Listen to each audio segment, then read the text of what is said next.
vamos seguir o nosso curso de álgebra matricial com a segunda parte dos sistemas retangulares. Vamos considerar um sistema onde o número de equações é maior do que o número de variáveis.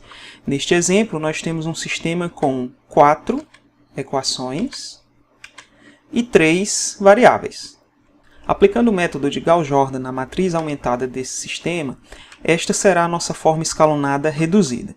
Observe que na primeira linha nós temos x igual a menos 2/3, na segunda linha nós temos y igual a 5/6, na terceira linha nós temos z igual a 4/3, e na última linha nós temos o equivalente à seguinte equação: 0x mais 0y mais 0z igual a 0, que nada mais é do que a igualdade 0 igual a 0. Portanto, a solução desse sistema é menos 2/3, 5/6 e 4/3.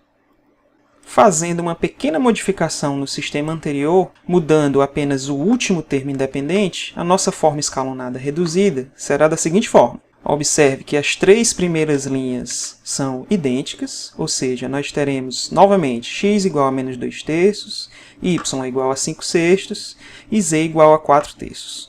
Porém, a nossa última linha é um pouco diferente. Observe.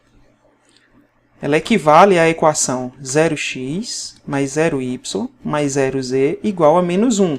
Ou seja, aqui nós temos a igualdade 0 igual a menos 1, que é falsa. Ou seja, não existe opção para x, y e z de modo que essa igualdade seja verdadeira.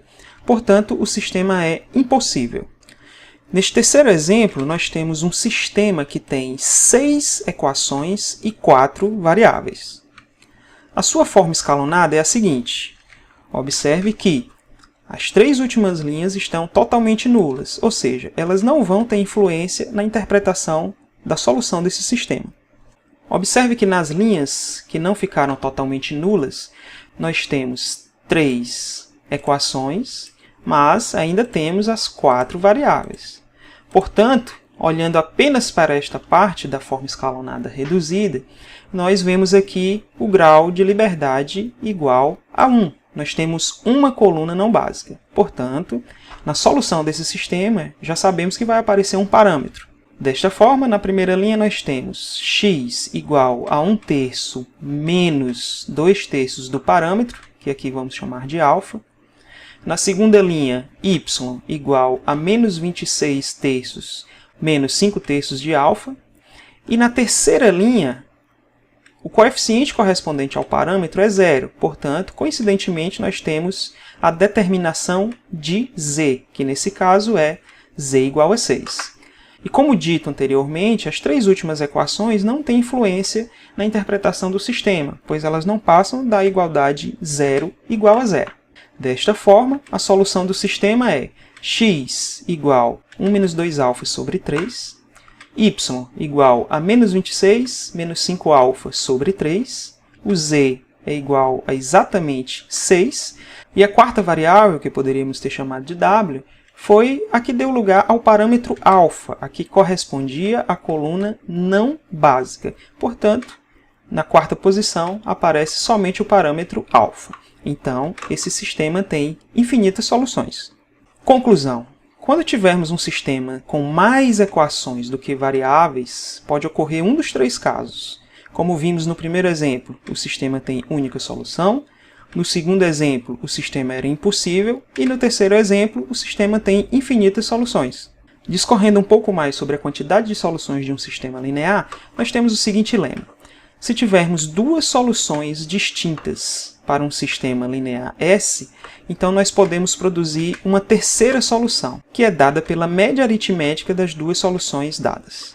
Sendo então essas 2 listas soluções para o mesmo sistema S, se escolhermos, por exemplo, a equação I desse sistema e substituirmos, ora, a primeira lista, a lista formada por xi1, xi2, xn, e depois a lista formada por eta1, eta2, eta-n, ambas as listas, quando colocadas nos locais das variáveis, tornam essas igualdades verdadeiras. Então, se somarmos membro a membro dessas 2 igualdades, permanece a igualdade. Ou seja, se somarmos aqui cada parcela, parcela por parcela, igual à soma dos termos independentes, nós vamos obter, então, todos os coeficientes da mesma equação I.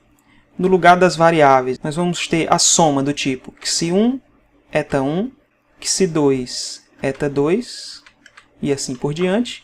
E nos termos independentes, bi mais bi, que é igual a 2bi. Então, podemos dividir ambos os membros dessa equação por 2, ou seja, multiplicar por 1/2. Se fizermos isso, no segundo membro, nós vamos obter bi. No primeiro membro, cada parcela pode ser dividida por 2. E cada parcela contém um produto, então nós podemos dividir apenas um dos fatores desse produto pelo 2. Como resultado, nós vamos obter essa soma. Observe que temos aqui exatamente a mesma equação I do sistema que foi tomada inicialmente. Observe ainda que esses números entre parênteses eles estão exatamente nos locais das variáveis. E como resultado, nós temos o mesmo termo independente. Conclusão, esta sequência que aparece aqui entre parênteses serve como solução desta equação. Portanto, serve como solução do sistema. Ou seja, esta nova sequência, formada a partir da média aritmética das soluções dadas, das duas soluções dadas, é também uma solução para o sistema S. Portanto, dadas duas soluções, sempre conseguimos produzir uma terceira solução. Considerando o lema dado anteriormente, nós temos o seguinte teorema. Com relação à quantidade de soluções, acontece uma e somente uma das seguintes situações. Ou o sistema é impossível, 0 soluções, não tem solução, ou ele tem exatamente uma solução, ou ele terá infinitas soluções. Como provar este teorema? Vamos supor que S tenha duas soluções distintas. Ou seja, vamos supor que ele nem é impossível e que ele não tem apenas uma solução. Bom, se ele tem duas soluções distintas, então o lema garante que a gente pode fabricar uma terceira solução. Mas se temos 3 soluções, então poderíamos, por exemplo, pegar a primeira e a terceira e fazer uma nova solução, digamos, a solução sigma 4. Também poderíamos pegar a solução 2 e a 3 e fazer uma quinta solução. Tendo 5 soluções, nós podemos então combinar 2 a 2 essas novas soluções e obter novas soluções. Seguindo com esse processo indefinidamente, nós vamos produzir infinitas soluções. Por isso que se o sistema não é impossível e se ele tem mais do que uma solução, com certeza ele terá infinitas soluções. Resumindo o que vimos até agora, nós temos, dado um sistema linear S, nós podemos aplicar eliminação gaussiana ou o método de Gauss-Jordan para obtermos um sistema equivalente S', ou seja, um sistema que tem exatamente as mesmas soluções que o sistema anterior, ou será impossível como o sistema anterior. Nesse caso, então, ele pode ter solução, pode ser possível, ou pode não ter solução, ser impossível. Se ele for possível, então só temos duas possibilidades. Ele é determinado, tem única solução, ou ele é indeterminado, ele tem infinitas soluções. No próximo vídeo, nós vamos encerrar a parte de sistemas lineares, estudando os sistemas homogêneos. Até lá!